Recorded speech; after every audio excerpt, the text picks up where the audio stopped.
No, Well, just a quick intro. Todd's been a huge fan, I would say, and friend of our SDSF family. And we asked him to give this talk. And the main reason is because of his kind of rise in leadership even within our small microcosm, but his leadership spans way well beyond that of spine and even orthopedics, and what he's been able to accomplish and do over the years, including um, really the modern day Thomas Jefferson that you see really was born from Todd's work while he was there and becoming surgeon in chief at HSS, and has stayed on there after his tenure with them. But I always like to say that if you look at the mark of a leader, it's you can look at organizations, and he's been the president of all the big ones. You can look at that as like a mark of leadership, but I think the best mark is to look at the wake of his life and the people that he interacts with. And if you look at that wake, it's full of people that very much believe in him and love what he's doing and love on him, which to me tells me that you are a true leader, not just someone that stands on a podium and has authority, but actually you're someone that leads in the simplicity of life. And if you look at all his fellows and the people that he's trained and his partners, and that you'll see this common thread, which is when you talk about Todd behind his back, there's always laughter and fun, and a tremendous amount of reverence and respect. And I think that's the true mark of a leader, which is influence and how he influences us. He's critical in my journey in academics, and Todd, I owe you so much. I won't ever be able to repay it, but I hope to pass it on to the generations to come. So thank you, Todd. wow, that's super nice. I am going to hire you, Greg, to do all my introductions because I don't know that anybody's ever given me a nicer introduction or more meaningful introduction. So thank you very much. That's really, really nice. I'm kind of actually a little verklempt. It's going to delay my first few slides. Um, Really, really nice. And Greg has been a good friend. You guys are lucky to actually be training with him and Rob and we are sending a guy. Finally they've accepted somebody. We've sent somebody good enough to be able to be accepted at the San Diego spine program that's coming, I guess, in a couple weeks. But yeah, I've really, really enjoyed our friendship, and so respected your concern for humanity and for the humans that you train, and your mentorship of them, which is exemplary and makes me super proud. So I was asked to give this lecture by Greg on leadership in spine surgery, and so I keep evolving. My interest in leadership has been long lasting. It's partly related to my interest in history and leaders in history, and the fact, and I'll go through this and how I became, quote, a leader. My job as a leader, or whatever, chief or chairman, but it was somewhat serendipitous. But also it's caused me to have to want to study and continually study how leaders behave, what makes a leader, and to try to help other people become leaders. And so while this title I think is important because maybe you're going into private practice, maybe you're not. And these are my disclosures. And I just want to not correct, but like stare one thing Greg said about the modern Rothman Institute that you see.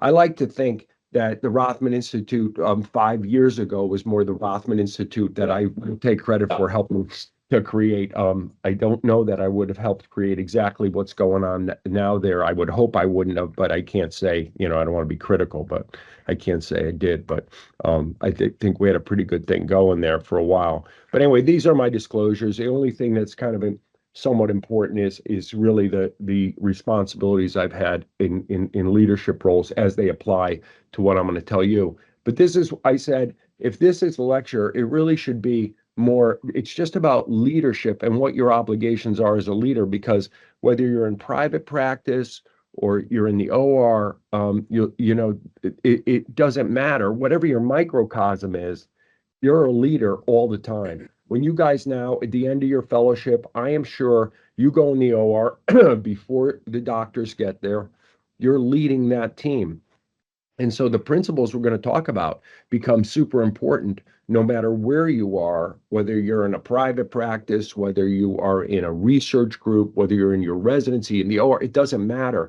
Look, a higher level would be if you take hospital leadership positions in a hospital or in these societies we belong to, in the medical school, or ultimately in government. God forbid. But there's all kinds, and leadership touches us in so many ways. So this is just, I'm not giving you the like promo for HSS slides, but the other reason that leadership, this is just one of the ones I stole from that promo little thing I give about how great we are, is that when you think about musculoskeletal conditions, they're like a monster burden. And you look at the cost, this is just lost work days more than any other problem.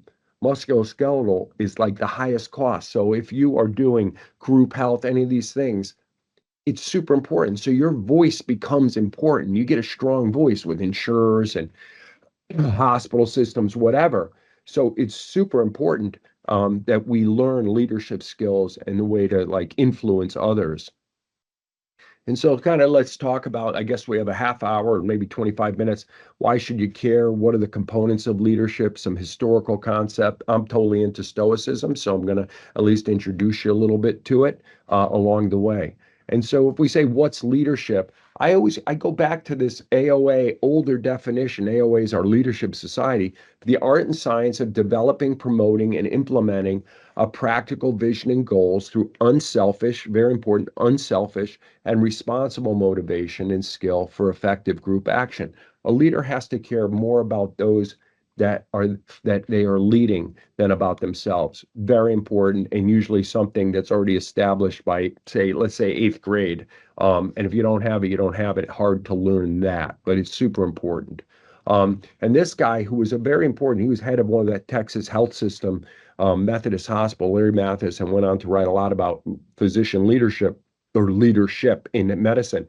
He said, there's nothing about a physician's education and training that qualify him to be a leader. They're consummate professionals, best and brightest of the best and brightest. But when they leave the confines of medicine, they can be a danger to themselves and others. And it's really one of the reasons I've really pushed to have leadership training inside our residencies, inside medical school, and inside our societies. Now we have a really successful program that's launched inside the SRS called LEAD. That's a leadership training program. Super important. So first test question, does anybody, you guys are in San Diego, does anybody know who this man on the bottom right of the slide is? Just yell it out. General, anybody want to yell it out? Admiral McRaven. McRaven is his name. Um, William McRaven, very important guy. He's the guy. He was he was the head frogman, and he read a book, one of the books you must read. It's called Wisdom of the Bullfrog. The Bullfrog's the longest serving Navy SEAL, active duty. And he was that guy. He was also the guy that was responsible for capturing Saddam Hussein, and he was the guy who was responsible for capturing Osama bin Laden. He led that crew. And when he caught him, I met him. I went to his house. I'm in his history club, so I get to do these cool things because the guys are no doctors and all connected guys. And one of the guys is Michael Smerconish, who's a talk show guy on CNN, and he had interviewed him. He said, "I'm in this history club. We'd love to come to Austin." He became the head of all the Texas health system after he left the SEALs, and he lives in Austin now. He's done doing that. Great guy. He said, "We'd love to come take you to dinner at my history club because one of the guys has a plane. We'd fly down, take you out." He goes, "No, you'll come to my house." So we went to his house, and he shows me, he takes us up to his man cave where he had this plaque that was given to him by President Obama. So they capture Osama bin Laden. They do the headshot. And very interestingly, the SEALs are amazing because they've got in, they always have a second plan if the first plan doesn't work. And one of their helicopters crash, if you remember when that mission was going on. They got in there. The two guys get up to the room where bin Laden was, he came out. He had two little kids and he pushed the kids out in front of him. And one of the SEALs grabbed the kids and went to the side so he would protect his partner. You always protect your swim buddy. And the guy took the headshot and took him out. So they call back and say, we got him. And McCraven they bring him back to Bodrum, and he calls the president and says, we think we have him. He goes, how sure are you? He said, well, I'm 95% sure. He knew he was six. Bin Laden was tall. His head was shot, so he couldn't tell. So he couldn't say.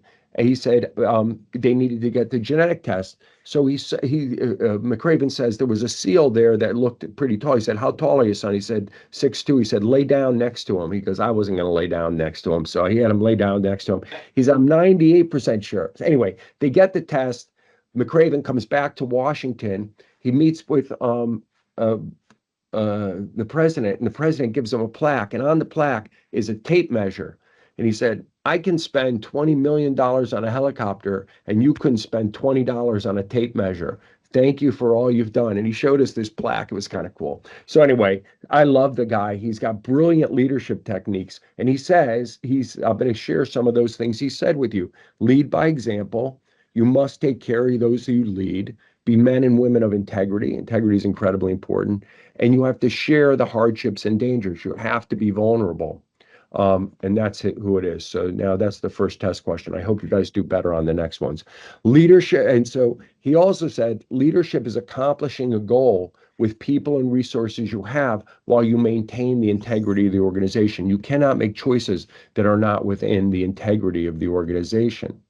And why is leadership difficult? It's not easy at all, because you come up with a plan. You say, I think I know what I'm going to do. You want to execute the plan. But as another famous leader, Mike Tyson, said, everyone has a plan until you get punched in the mouth, because you go to execute your plan and the first thing goes wrong. That helicopter crashes, whatever. You think you're the greatest thing since sliced bread. You come from the Rothman Institute, IHSS, and you didn't realize they hate outsiders. And they're all like, you say, like, guys, I think we should do this. And they're like, fuck you, we're not doing it. So, it doesn't always work out exactly as you think. And you have to earn the respect of your subordinates whenever you walk in to any situation. If you guys are starting in a new hospital, you're about to embark on your thing, like, you need to win people over, and you need to make them know that you're humble and they can trust you. And the SEALs are called the SEAL teams for a reason. It's about the team. If it ever becomes about you, it's not going to work. And this is the example for me of a great leader. I'm assuming you guys are going to get that right. You know who that guy is, right? President Hello? Putin. Huh? Yeah, President Putin. What are you, Joe Biden? No, it's Zelensky. But yes, but close. Yeah, that's very close. Within one country. And Pope Francis, another amazing leader, said a shepherd should smell like his sheep. If you're going to be a surgeon leader, you got to be a surgeon, right? And there's steps to defining your own leadership style. You have to have self-awareness. You have to know your own personality traits. You have to think about what made you a leader. And like, I love this little cartoon, because there's your plan, guys. I know you're about to embark on your career, but that is the reality. I promise you, that is the reality. And you just have to be ready for it. You have to take a stoic approach to it. And this is a good paper about discovering authentic leadership. A really authentic leadership knows their own personality traits. And it was written by a guy named Bill George, who was actually the CEO of Medtronic, and he's now a professor at Harvard Business School. And there's definite leadership challenges as you start, like in especially physician leadership. You have to understand finances, whether you're in a private practice group or you're in a bigger hospital. You have to optimize people's performance. You balance the goals of those you lead with that of the hospital. All these things, and a culture is super important. But I would hope for each of you that you are not necessarily the guy at the top, but maybe not the one in the front, but somebody in the chain pulling, because I think that's a better leader than the guy who's blasting out and thinks they have authority. And so I just did this exercise to share with you, like, how you might think about what's created your leadership, your style, whatever you're going to be. And I thought about what are the things. And just like we say that, while you don't learn more from all your like high fivers in surgery when you do some amazing, like, bunch of laterals, correct somebody's deformity, an ACR, whatever. You don't learn the most from that. You learn the most really from your complications and when you didn't do it exactly as you wanted to do. And the tough times define you as well as the successful times. So I said, what defined me? I think playing sports in the college, football and rugby was really helpful and defining for me. I had a dad that got really sick and died while I was in college at age 19, and I was the youngest kid, and I thought I had it all taken care of, and I was had to start be responsible a little more for myself. I had a wife while I was like ascending in my career at age 37. I had a wife who died fairly suddenly and tragically in a car accident. I had three little children. That really helped define who I was. Cheering, and then I came and I became chairman of a department at a pretty young age down in Philadelphia. But it was a department with a model that was absolutely a unicorn and totally different from every other department in this university hospital. So I had to sit and with all these guys that kind of were jealous of and hated our model because it defined what they wanted but couldn't have. And so I had to learn how to deal with that. And then I left there and came as an outsider to HSS, where there were a lot of powerful personalities and I came with a mandate to change it and shuffle it around. And so I think those challenges have helped define me. So think about what in your life to this date has helped define you. It's helpful, I think, as you go forward. And then this is just my leadership history over the years. And I was lucky in a way, and things happen for a reason, I think. But then I was able to be, as Greg said, president of these other societies. But every experience has helped further define my leadership. And in the last 5 years, I've done these other things. I've done leadership consulting, and I'm now a CMO for a startup company, and I'm in an association of bone and joint surgeons. So there's life outside kind of these things. And these are like the different leadership styles. I'm not going to go through each one, but every one can have a positive and a negative. Like some autocratic leaders it's very efficient to be an autocratic leader, absolute power, you just make the decision, but it's not necessarily good for the team all the time. To me, the best leader is a situational leader that defines what the situation is and reacts to that situation. And so this is just another Harvard Business School paper about why should you lead and what great leaders do. These four qualities I thought were important. You selectively reveal your weaknesses, meaning showing your vulnerabilities. You use your intuition depending on the situation. Tough empathy is, to me, you people always have things they want, but they have things they need. And for me, it's like, what do you need? I want to give you what you absolutely need. I want to do my best to do that. I may not be able to give you everything you want. And if you identify a problem and you're going to go to the leader, or if you're the leader and have somebody come, please come with a proposed solution or two. Don't just come with the problem, and then capitalize on the difference of those you lead to either put them in the right situation, but also a little competition can be useful. And this is that thing I was talking about. Emotional intelligence is super important. I always tell my kids, EQ trumps IQ every day of the week. People who are emotionally intelligent, Greg Mundis is one of the most emotionally intelligent people I know, and it's served him so well. You have to have self mastery and discipline and emotional capacity that allows leaders to channel their personal passions and attract others, have others people follow them. It's a really important trait. And so situational leadership is matching the correct style of leadership to the particular situation, as I mentioned before. And these are I'm into history, totally into history, but these are some iconic leaders like Vince Lombardi, the greatest football coach of all time in my mind.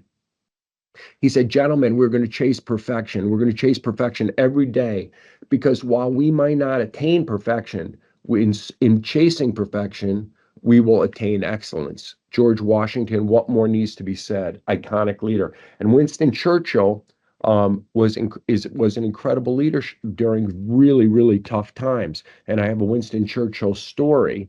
To me, these are ultimate great examples of leadership. I would say read about them, learn about them, as well as about Nelson Mandela, another amazing leader.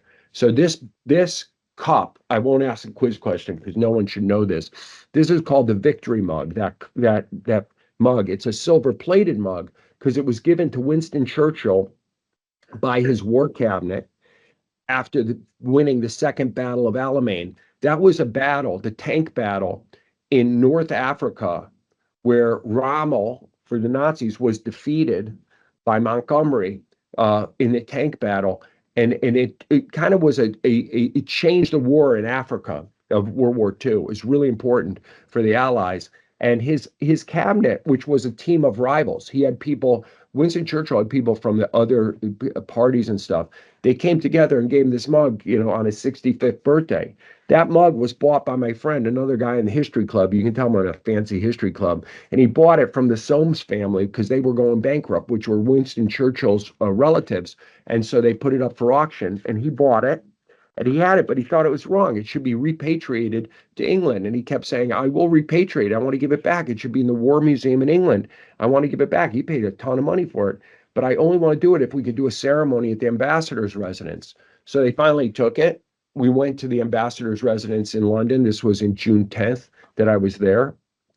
And that's me standing by the podium where they presented that mug, which you can see the champagne glass in the back because I took the picture while the mug was ready to be repainted. But this story is cool. It doesn't really have anything to do with leadership, but I wanted to show you the pewter mug I saw and was at the ambassador's house. Anyway, so it's really important to have a great leader at the top. And this is a book you should read. And I gave Greg a reading list. This is one of the books, Good to Great, which is a basic book, but it's important about what makes a great leader.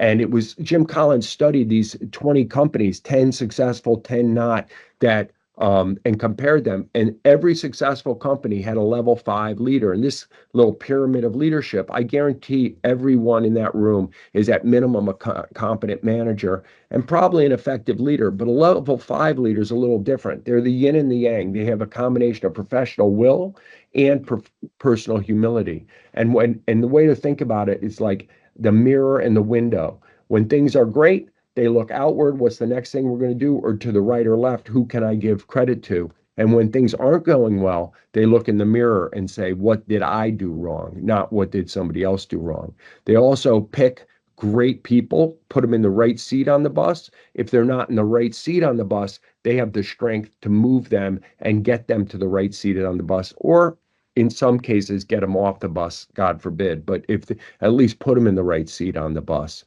And they never stick their head in the sand. They have a good way for people to communicate from bottom to top. So they know when something's going wrong pretty early without blame. Very important. And this is just another book. John Hennessy was the head of Stanford. He was just a computer guy that started a company, brilliant, but he became the president of Stanford. And he wrote a book on leadership. And I just let these qualities, look at these qualities and let them run over you and think about these are the qualities that shape great leaders, leaders of institutions, leaders of practices, leaders in the OR. Super important. And Greg mentioned legacy. To me, legacy is a great mark of a great leader. And this is just yet another book for you guys to learn about great leadership. Great leaders are multipliers as opposed to diminishers. And if you think about the difference between multipliers and diminishers, on the left are the multipliers, on the right are diminishers. The diminishers are these tyrants who like have a million slaves and it's just all about them. The multipliers are talent magnets. People want to work with them. They liberate ideas. They create debate. And they invest in people, and they get 2 to 3 times the amount of work they could get out of anybody. They're efficient leaders. Another great book. Leadership in Sports is a great way to learn about leadership. This was a book about the New Zealand All Blacks. I'm a rugby fan, and they're the greatest, winningest rugby team of all time, probably the greatest athletic team of all time. And this guy embedded himself with them to learn all the different things. And Greg will remember he was my speaker when I was president of SRS. He came and gave a lecture about this. So it's a great book, and I would recommend reading it. The other thing is that's important in groups, small or large group, is called conversational capacity, the ability to talk to each other. But the other thing is, as you grow in your professional development. You go from being in, I'm in high school, I got to get to college. I'm in college, I got to get to med school. I'm med school, I got to get my residency, I got to get my fellowship. You go from this singular, important, goal-driven person to group action. And to do that is not so easy. And David Brooks wrote a editorial and a book about this, about the second mountain, climbing what I described as the first mountain, getting to your professional achievement. The second mountain is transitioning to do something bigger than yourself and help others. Just think of it from going from like a track team or a wrestler to a football team, where you have to start thinking about other people. And this is a great book about teams called The Captain Class. Every team, he looked at all teams throughout history and found what was a common thread that made the best teams. There were ping pong teams, volleyball teams, everything. And it was having a great leader. And he studied all the different parts of the captains that made them great leaders. And this guy came and actually worked with us at HSS to create leadership teams. So identified all these different things, interviewed everybody and said, what are they? And here's the leadership part. And I blocked out the faces, but these are the leadership team at HSS, kind of, or they went around Brian Kelly to become what parts of them. You can see green, yellow, less important, and you need every different component on your team. And the importance of a team is really about safety, psychological team, how they work together. And the most important thing is psychological safety. They have to have structure and clarity, and they have to count on each other, but they also have to have a larger goal. What are they creating? And conversational capacity becomes important. This is another, I think, great book. This guy came and spoke, Craig Weber at HSS. And there's all people, you guys have been in meetings where there's always the bomb thrower. Somebody's going to just, whatever you're trying to do, they're going to fuck it up. They're going to say, this is why we can't do it. That's the guy on the right. He's always got to be win. He's always got to be right. Versus the person who might be any one of you folks sitting in the room says, I have a great idea, but I don't know if I should say it because I might get criticized. And the beauty of a team that's really getting mature is the ability to get both of those people to that black dot in the middle. And that's done by both the leaders not being too strong, because once the leader speaks, no one else can speak so well, but also like, what am I missing here? Like, here's what I'm thinking, and pulling people out of their shells, really important. And I'm running out of time, so I'm just going to say something that's super important to me. Spend a few minutes. It's about physician wellness. It's super important.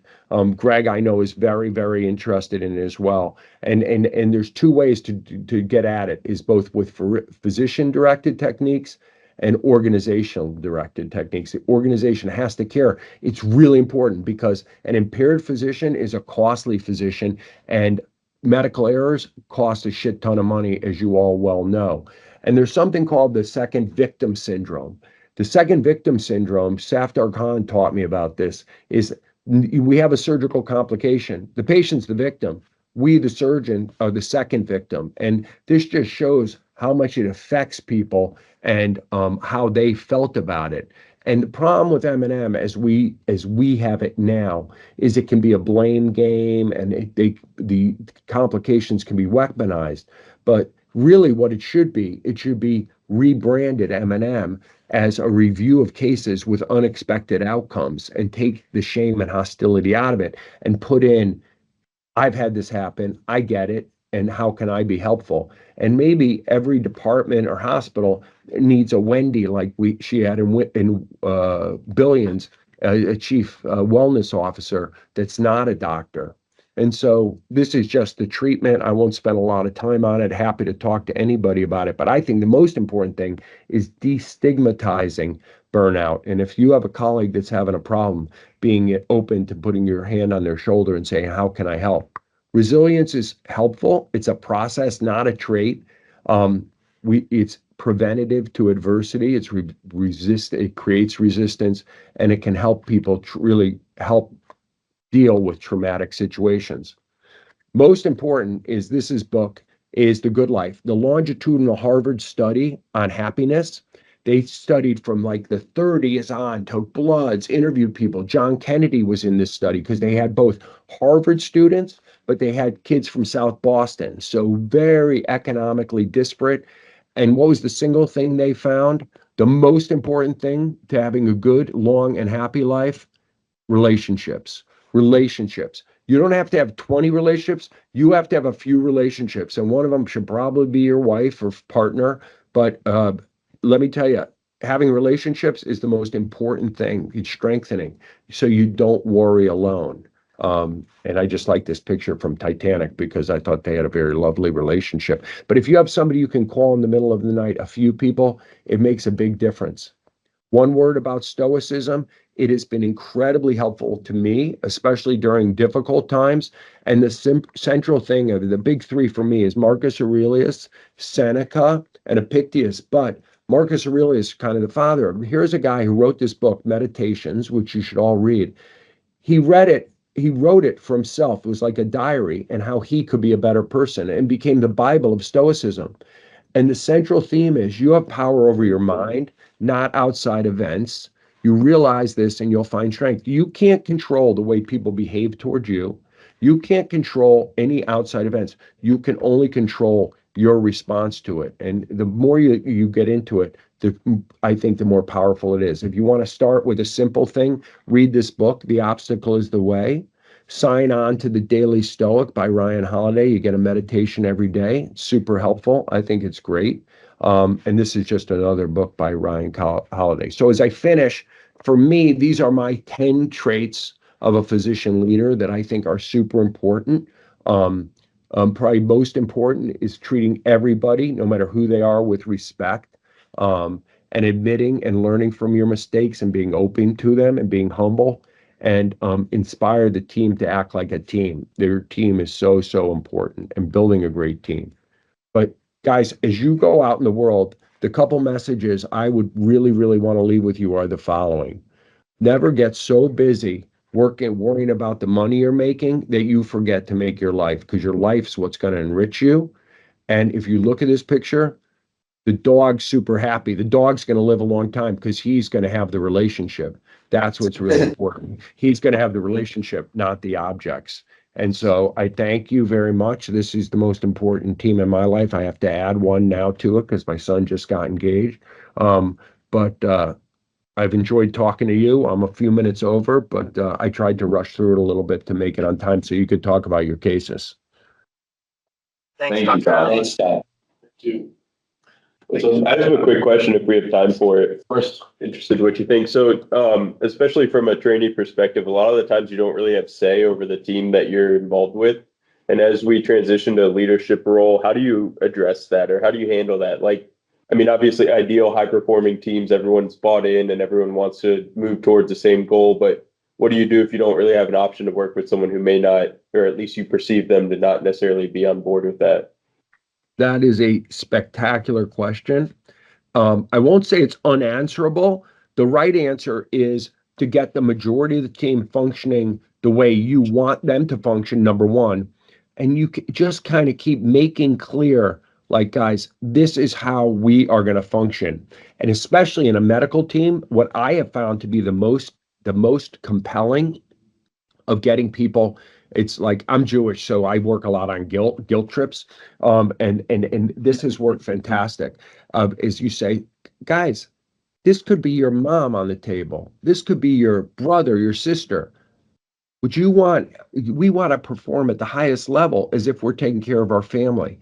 Everybody that rolls into our OR, that rolls into our office, if we treat them as our family, we're going to automatically perform. And it's embarrassing for somebody to misbehave or not pull their weight in that way. Now, if they can't come along after that, what you have to do is find a way to move them to a different seat, probably the exit seat on the bus. But I would give them every chance. I The trap door.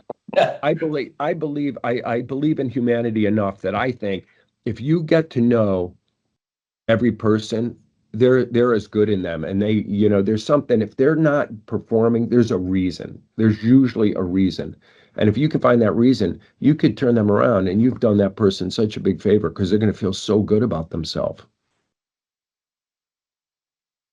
That's huge wisdom.